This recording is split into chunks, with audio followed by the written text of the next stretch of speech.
I hope you're all doing well. I want to ask you something. What kind of scary stuff do you like? Paranormal, creepy encounters like this one, hitchhiking, stalkers, etc., etc. Be sure to let me know with a comment. Now here's 4 scary encounters.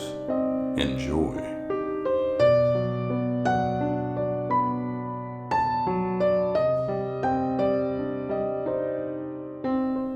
I was at the local grocery store I visit weekly to shop for food.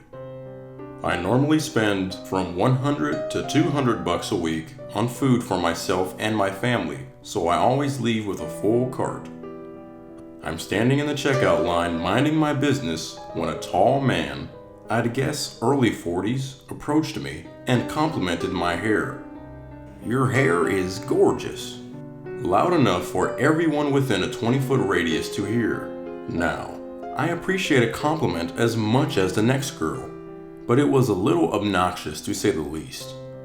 I thanked him politely and redirected my attention to my cart where I awkwardly started organizing the items, in hopes that the 15 pairs of eyes now staring in my direction would look elsewhere. Unfortunately, Loudmouth didn't take the hint. He started asking rapid-fire questions, barely pausing for me to get a word in, edgewise before the next sentence would spill out of his mouth. This is when it gets really awkward, as if it wasn't weird enough. He asks if I want to go out with him sometime, maybe tonight after I put my groceries away. He could come to my house and help me put groceries away, and then we could leave from there. I told him I didn't think my husband would appreciate that, and he got angry. I was freaked out at this point, and everyone was still staring. After I rejected his offer, his mood changed so fast it was like a light switch got flipped, and the compliments turned into nasty insults and curses. Mind you, this guy didn't have a cart or anything in his hand to buy. He was kind of standing off to the side, kind of leaning on one of the drink refrigerator displays. Thankfully, a gentleman who was in an aisle within my sight, who presumably heard the whole thing, came up behind us and asked him if he was in line. Loudmouth said no.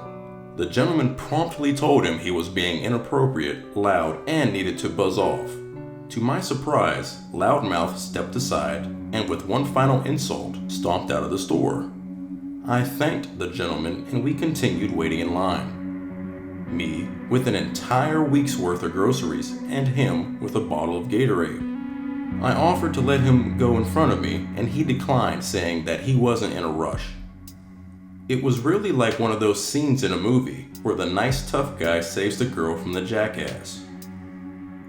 Even so, I was afraid Loudmouth would be waiting outside, so I asked the cashier to call one of her coworkers to walk me to my car. The gentleman insisted that he would be happy to escort me to my car, and I accepted. But as I stood there, watching the cashier ring my items, I was overcome by this sick feeling like I was going to vomit everywhere. I decided it was just my nerves, as I have issues with anxiety, and this reaction is pretty normal. It typically passes within a few minutes once I mentally talk myself down. But for fear of further embarrassment, this time in form of projectile vomiting in the middle of a grocery store, I hurriedly paid and took a seat on a bench close by. I told the gentleman never mind and that I was a little freaked out, so I was going to call my husband to come pick me up instead. We'd get the car later. I didn't care, I just wanted to make it home in one piece. He told me to have a nice day and walked out the door.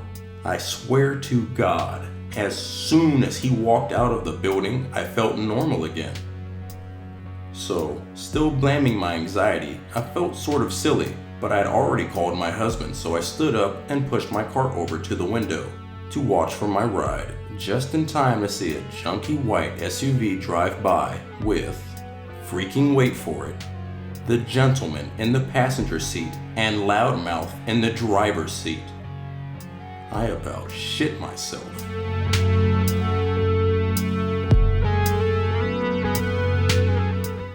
I have an elderly neighbor who lives upstairs. I don't know his name, so I'm going to call him Fred for the sake of this story. Fred is a strange individual. He plays piano at 3 in the morning. He just glares at you if you say something to him. He doesn't speak to anyone really. I've only seen him interacting with a human once, when he was yelling at a salesman. I don't know who Fred is, because he's my only neighbor with an unmarked mailbox.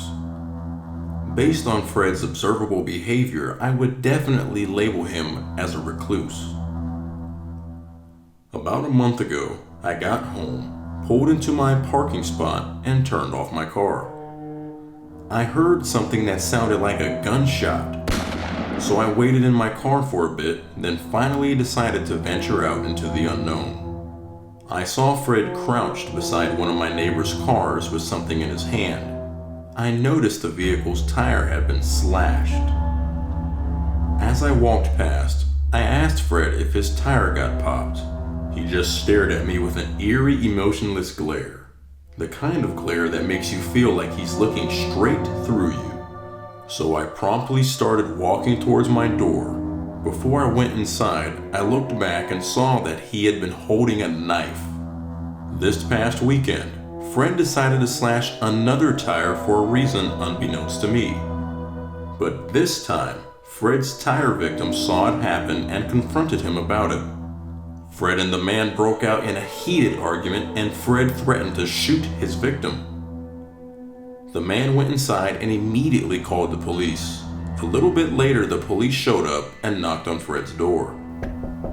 Fred walked out of his door, saw that there were police officers, apparently felt like he was trapped, so he proceeded to quickly pull out a gun and blow his own brains out in front of the police.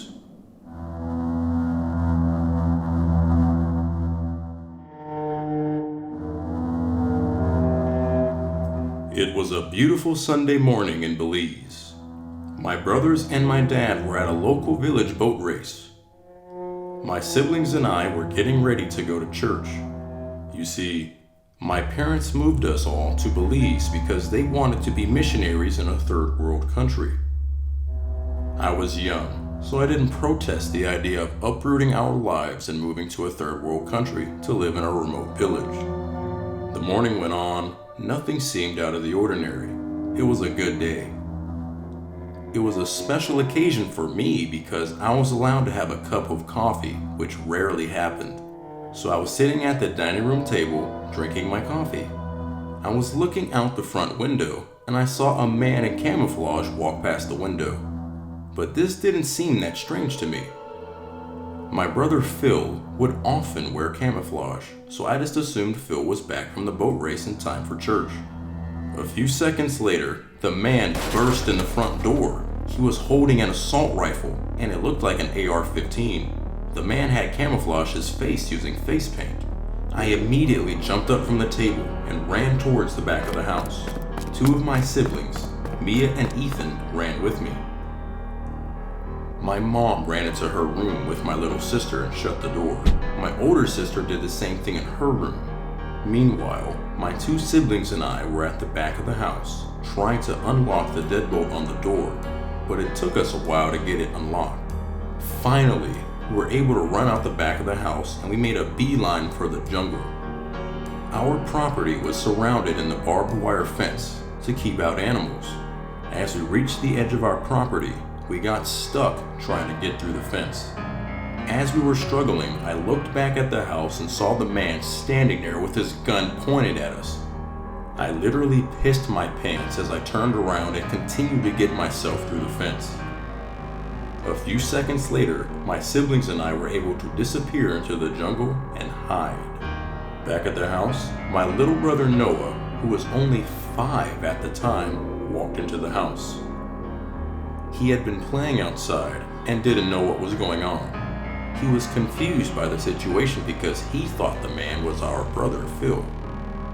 "Stop it, Phil. You're scaring Mom," he said in a sad tone as the intruder kept ramming the butt of his gun into my mom's door. "What's your name, kid?" the intruder asked Noah, and Noah responded with his name. "Don't worry, Noah. I'm not going to hurt you," he said. "All I want are the computers." My mom heard him talking to Noah and yelled, "I'll give you the computers if you give me my baby." The intruder agreed to this, so my mom slowly opened the door and handed the man 2 laptops. "You can go in with your mom now, Noah," the man said to my little brother. After my mom handed the laptops to the intruder, he left the house and headed into the jungle.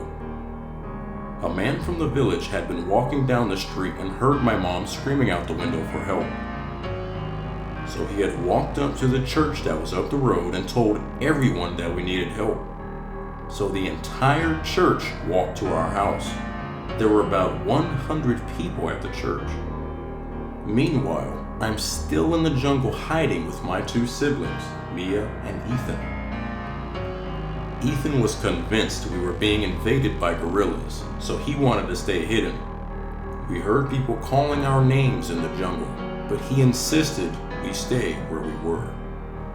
Eventually, we heard our dad's voice calling out for us, so we decided it was okay to come out of hiding. We called out to our dad, and he found us and brought us out of the jungle. We walked out to the dirt road that went through the village and started walking towards our house. I looked towards the house and saw the crowd of people from the church. When they saw us, they all started walking toward us. As we all walked towards each other, I saw my mom and I ran towards her to give her a hug. Everybody was so relieved that we had been found. It turned out there were about 20 men from the village who had been searching for us. They weren't sure if the intruder had done something to us or not, so everyone was uneasy. Belizean culture is a bit strange, especially when it comes to things you should and shouldn't say in certain situations. Apparently, some of the women from the village were trying to comfort my mom when we were still missing, and they told her this exact same thing happened to a different missionary family that lived here, but they never found the children. I guess that didn't exactly comfort my mom, it just made her more hysterical.